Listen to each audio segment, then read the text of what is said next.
Amis du jour, bonjour et bienvenue dans une nouvelle émission du Blabla Show. Aujourd'hui, dans notre podcast, nous allons analyser, critiquer, donner notre avis sur la saga Alien et notamment le 4e film Alien, la résurrection de Jean-Pierre Jeunet. Alors accrochez vos ceintures, c'est parti. On va passer au quatrième, chers amis.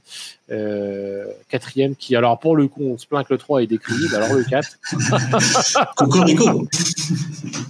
Le 4, c'est quelque chose. Alors après, je pense que le problème, c'est qu'arrivé au 4e film, compliqué de revenir, sachant que de base, elle est censée être morte, triplée. Donc, est-ce qu'on aurait pu avoir mieux que ça? Très franchement, j'ai un peu de mal à le croire. Je trouve que le film est généreux malgré tout. Et pour moi, il sort un petit peu de cette saga. Tu vois, je dirais bien qu'il y a la trilogie Alien et il y a des sortes de spin-off ou autre chose à côté avec les Aliens versus Predator, les Covenants, machin. Et ce film qui, pour moi, et pas vraiment à rattacher directement parce que oui, il y a Sigourney Weaver, mais pour autant, c'est un clone, donc c'est pas elle. Ouais. Et je pense qu'on a le 4 est pour moi peut-être pas un spin-off, mais quelque chose dans le même esprit où on a justement quelque chose de différent. Et c'est peut-être là où les gens ont peut-être pas compris la volonté du truc de vouloir partir dans un autre un univers totalement différent. Alors il est quand même reproché plein de choses ce film, les CGI à certains moments, le scénario, mais surtout le monstre de la fin, même si je trouve pas l'idée déconnante en fait, parce que c'est le monstre final, c'est un peu ce que essaye de faire au final la Wayland, c'est d'avoir des armes parfaites en mixant des aliens et des humains, quoi. Donc moi je suis pas dégoûté, c'est un film que je découvre au cinéma, je suis ado, donc pour le coup c'est forcément aussi pour ça que je manque d'objectivité peut-être à propos de ce film, parce que j'ai une tendresse particulière aussi vis-à-vis de lui, même si voilà, c'est pas le film de l'année, on est d'accord. Qu'est-ce que tu en penses de ce film, Ami? Tu le découvres comment? Et pour toi, est-ce que c'est un bon film ou est-ce que c'est clairement une saucisse? C'est pour moi un bon film parce que autant le 1, encore une fois, huis clos, le 2, grosse action, le 3, huis clos, et quelque part, j'ai envie de dire, on revient sur l'histoire grosse action. Alors, il a une tendance à être nanardesque, c'est-à-dire quand on attend Alien, on attend quelque chose tapis dans l'ombre qui va nous foutre les jetons.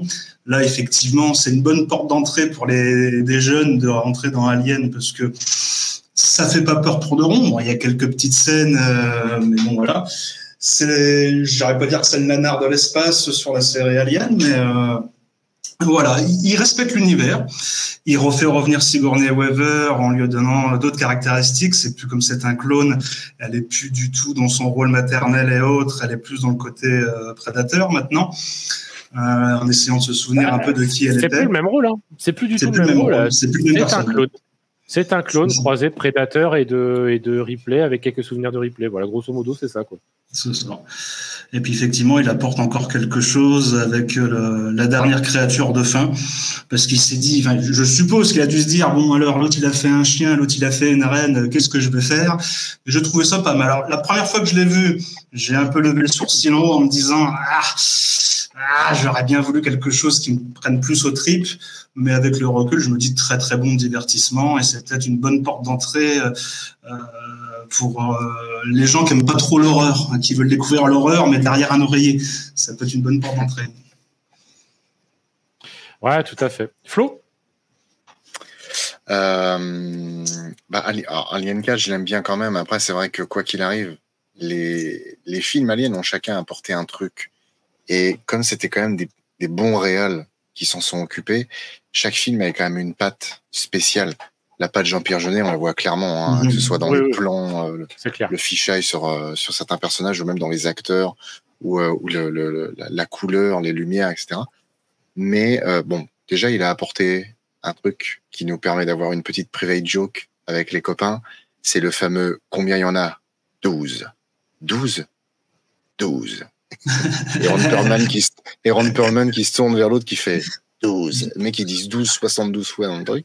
Donc ça c'est plutôt rigolo. Et puis, non, même sans ça, le film quand même rajoute encore plus. Alors c'est vrai, quelque part on peut penser qu'il tombe dans la surenchère. Le Manovis qui a été consacré à la saga Alien, qui est sorti il y a peut-être 1 an ou 2, était vachement chouette pour ça, parce qu'il y avait une interview de Jean-Pierre Jeunet, et Jean-Pierre Jeunet disait, mais en fait nous là-bas on s'est marré, mais comme même pas t'imagines, Ouais, parce ça, qu'en fait ça. les Américains qui sont très puritains, nous du coup on faisait n'importe quoi, on essayait de les choquer au maximum, de pousser les curseurs à fond.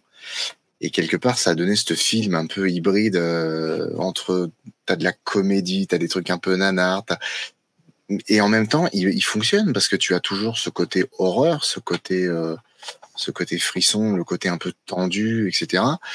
Alors après, bon, tu disais, est-ce qu'on aurait pu avoir un autre film que ça? Franchement, ouais, carrément. Ouais, Ripley est morte, tu peux lancer la saga sur autre chose. Oui. T'es pas obligé de rester que sur Ripley. Là, il la font mais est-ce que c'est revenir pas, parce que... est-ce que c'est pas une marque, en fait, est-ce que c'est pas une sécurité pour la Fox de faire revenir Sigourney Weaver, en fait, concrètement? Il la voulait, hein. Ouais, mais d'une certaine manière, tu es sur une saga qui a une réputation, et tu sais qu'il y a quand même un noyau dur qui va suivre. Je pense que tu peux te permettre de dire, tiens, on part sur autre chose. À la rigueur, tu essayes d'arrondir les angles en réduisant peut-être les coûts, en retombant sur un truc un petit peu... après, ça c'est toujours... encore une fois, on en revient à ce que je disais. Hein, si tu fais le match 25 ans après, mais je veux dire, tu reviens sur quelque chose d'un peu plus frisson, un peu plus huis clos, etc. Et tu essayes ensuite d'amorcer quelque chose de nouveau. Ou alors au contraire, tu peux mettre du fric dedans et là tu te lances dans un truc... tu découvres vraiment une planète, tu reviens sur le vaisseau d'LV426 avec tous les aliens qui en sortent, etc. Ouais. Tu peux aller... Bah non, LV426, elle a explosé, je suis con. Moi. Mais non, enfin, je veux dire, il y avait sûrement moyen de faire autre chose. Ce côté avec de la génétique, tu l'as fait revenir, ce qu'ils ont trouvé du sang, du machin. C'était très très mode à l'époque, et puis ça doit être le film sans prise de risque, encore une fois, pour le box-office, quoi. Ouais, mais bon, c'est le seul truc que je trouve négatif, en fait. Après, moi, je trouve qu'il a beaucoup de refs et de clins d'œil, ce film. Alors, je vais vous montrer pourquoi. Cette scène, moi, je trouve qu'il y a un gros clin d'œil à je sais pas si ça va peut-être te parler, Pascal, mais à Brésil, quand ils sont tous là en train d'exploser. Ah, vous avez vu, ils sont un peu tous là, un peu comme avec la mère là qui va se faire refaire à la fin. Il y a un petit côté Society aussi, pour ceux qui ont vu le film. Notamment quand elle est avec les aliens et qu'elles se mélangent les uns contre les autres, un peu ce côté érotique, très moite, très limite elle fait partie en elle, etc. Enfin, c'est un peu il y a plein de clins d'œil et pour le coup ce côté Ripley clone badass, bah moi j'ai bien aimé pour le coup. Enfin, je trouve qu'elle est ça change. En fait, c'est le stade ultime, c'est-à-dire que on la voit. Ripley change totalement du 1er au 3. Là, c'est son clone, et en plus avec du sang d'alien. Donc vraiment, le côté hyper badass, et grosso modo, elle a peur de rien, elle est complètement en mode warrior, etc., jusqu'à défoncer des aliens. Elle ne sait pas trop où elle se trouve aussi, parce que, et ça, je pense qu'on peut peut-être y trouver...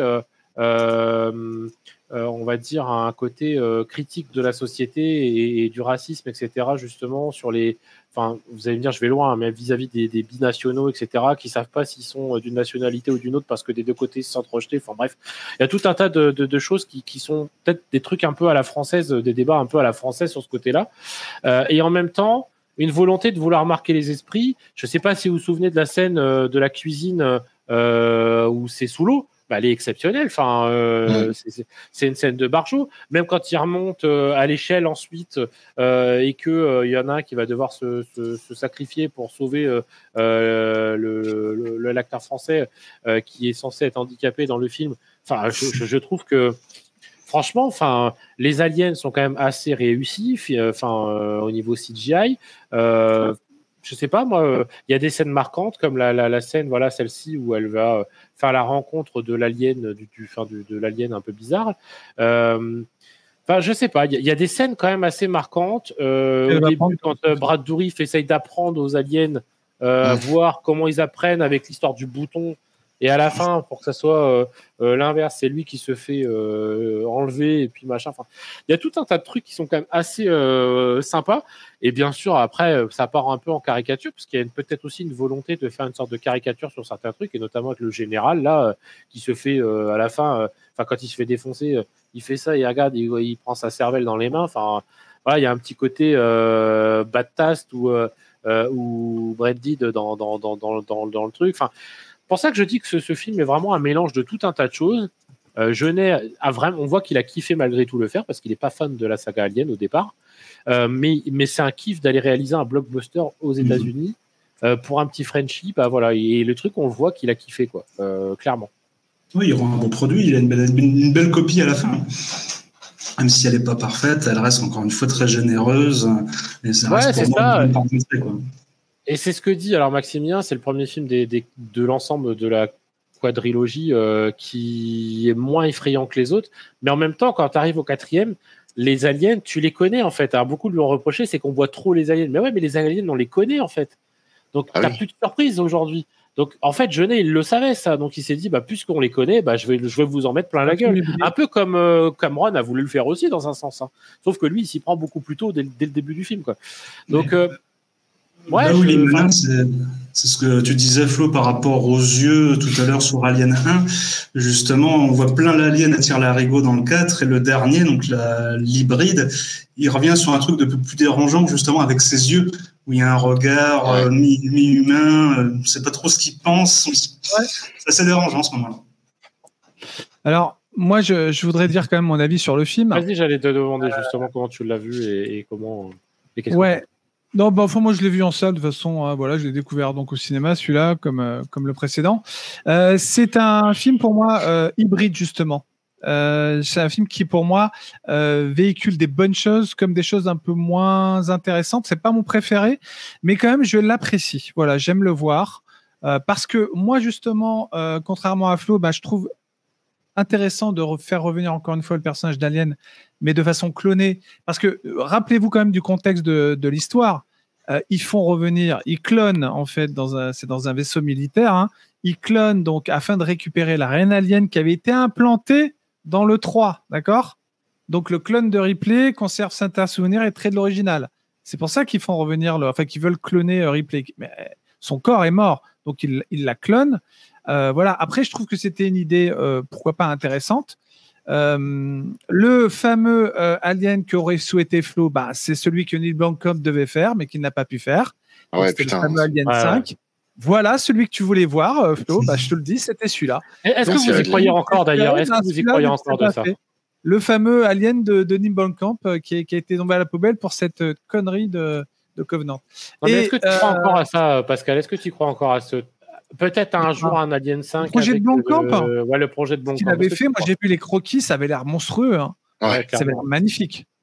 Est-ce que tu penses qu'on pourra peut-être avoir un jour quand même malgré tous les production design de Alien 5, mais vous allez péter un câble, hein, ce qu'il avait imaginé. Hein. Ouais, non, mais c'est un renouveau total.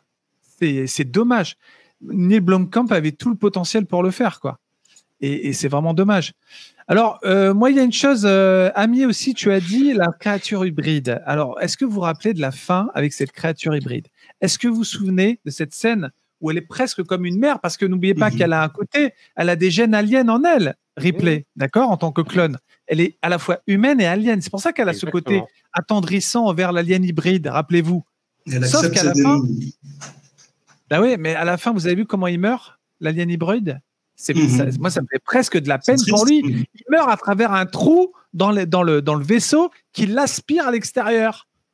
Ouais. Et il crie tout en la regardant. Ah, mais en plus, c'est pathétique parce que le pauvre, il souffre. On sent qu'il souffre quand il meurt. Mais c'est ça qui est dur dans la scène, c'est qu'en plus, il la regarde en plus avec un air. Mais pourquoi tu me tues en fait ? Je suis ton enfant. Enfin, c'est dur, c'est dur. Regarde, c'est ça. Maman. Et voilà, et là, voilà. Alors après, moi, il y a beaucoup moins le côté horrifique. Le cri est dur, hein. Le cri est dur quand même. Le cri est dur, ouais. C'est dur. Moi, ça m'a fait du mal presque cette scène. Mais Jerry, la scène sous l'eau, c'est la meilleure du film pour moi. Ouais, mais clairement. C'est la scène la plus dingue en termes de tension. Voilà, je trouve que celle-là est super maîtrisée. Comme je dis, Jeunet fait ce qu'il peut. Jeunet ne parlait pas anglais, les amis. c'est Sigourney Weaver qui est venue le chercher aussi, parce qu'elle voulait travailler avec lui, parce qu'elle avait vu La Cité des Enfants Perdus. C'est elle qui a suggéré Jeunet. Elle avait vu La Cité des Enfants Perdus, elle avait beaucoup aimé, elle voulait Jeunet sur la réalisation. Et Jeunet ne parlait pas un mot d'anglais, les amis. Il avait un traducteur sur le plateau. Ouais, c'est vrai en plus. Et Sigourney Weaver parle bien français, hein, donc elle a pu parler avec lui, échanger. Et voilà, et Winona Ryder, le casting, Dominique Pinon, tu disais, Jerry, Ouais. Dominique Pinon de Oui, c'est ça, bah oui, exactement. Excellent de l'avoir pris, Dominique Pinon. Qu'on voit de moins en moins, je trouve, non? C'est moi qui. Ouais, c'est parce que je regarde le français, vous me direz. Mais... Ouais, là, je pense qu'il a arrêté. Non, mais il y a Brad Dourif aussi, regardez. Oui. Chucky. Il y a la boîte de Chucky, je veux dire. Il y a un super casting. C'est un film qui est plaisant à voir. Le chat cosmique, perso, j'ai pas trop d'empathie pour une bestiole qui arrache la tête des gens. Oui, clairement. C'est sûr, Flo, bah non, mais Jerry. ça, c'est certain. Flo, Jérémy, pourquoi je fais un parallèle avec le film de Blomkamp? Pourquoi? Parce que rappelez-vous la fin d'Alien 4, vous avez Pinon, ils atterrissent sur la Terre, rappelez-vous. Oui. Et le début du 5 de Blomkamp devait commencer sur la Terre. Avec plus du tout Ripley, justement. Il n'y avait plus Ripley. Ouais, Voilà. c'est ça, ouais. C'était la fin de Ripley. Ouais, qui était C'est le pour ça but que- ultime, justement, la Terre, de voir qu'est-ce que ça donnerait maintenant les aliens, qu'on les Voilà. connaît sous toutes les coutures, dans notre belle cité bleue. Quoi. Sur la civilisation terrienne. Donc c'est un film, comment dire, pour moi, intéressant quand même. Vraiment, je ne regrette pas de l'avoir vu. Quoi. Ouais, Je me rappelle qu'à ça, j'avais passé un bon moment quand même. Voilà. Dites-nous un peu dans le chat, là, qu'est-ce que vous en pensez, vous, de votre côté, du 4 pour revenir un peu côté technique, le 4, c'est 50... attendez, que je vous dise pas de bêtises. C'est 170 millions de box-office mondial. Donc, c'est pas Le un... On n'est pas sur un flop, hein, loin de là. Je suis en train de chercher ça. J'avais le chiffre tout à l'heure, mais je me souviens plus. Je crois que ça doit être 70 ou 80 millions, quelque chose comme ça. Je crois que c'est 90, non? Un truc comme ça. Bon, par contre, aux États-Unis, il fait un flop. Hein. Il fait 47 millions aux États-Unis. C'est vraiment la sortie dans le monde qui le sauve, quoi. Mais je crois qu'on était aux alentours de 70, 80, quelque chose. 70 ou 75, quelque chose comme ça, le budget. Donc, il se rembourse pas du tout aux États-Unis, hein, pour le coup. Voilà, c'est ça, 75 millions de dollars de budget. Donc, c'est pas une réussite aux États-Unis. Après, avec le reste du monde, bon, ça rattrape le truc, mais c'est surtout qu'il s'est fait défoncer par la critique à l'époque. Voilà. Après, chacun y verra ce qu'il a envie d'y voir. Moi, voilà, encore une fois, je dis, ça reste un bon spectacle malgré tout pour un film qui a été fait par un Français qui n'avait pas l'habitude de faire des blockbusters en anglais avec un public, avec un casting quasi full américain à part Dominique Pinon. Bah, pour le reste, c'était plutôt bien joué, je trouve. Lorsque 4 a été annoncé avec Sigourney Weaver, je n'étais pas content. J'adore sa fin dans le 3, mais finalement, la pirouette est crédible. Le film se laisse regarder. Ouais, je suis d'accord avec toi, Oliver. Et d'ailleurs, salut, Oliver. Bienvenue parmi nous. Mais oui, je suis d'accord. C'était trop intellectuel pour les Américains. Voyons. Il est né de 2 scénaristes talentueux et d'un putain d'artiste de génie de l'aura biomécanique. Ok, en tout cas, merci beaucoup d'avoir été si nombreux encore une fois ce soir. Vous êtes des amours. N'hésitez pas à vous abonner à la chaîne de Monstres de Film si ce n'est pas déjà le cas, à la chaîne de Attention Saturne de Arcania, donc si ce n'est pas le cas, et aussi bien sûr à la chaîne du Blabla Show si ce n'est pas encore fait. D'ici là, je vous souhaite une bonne nuit. Merci encore une fois d'avoir été nombreux et d'avoir été adorables. Je vous souhaite tout plein de bonnes choses et surtout, portez-vous bien et on se dit à bientôt sur le Blabla Show. Ciao! Ciao. Ciao. Bye bye.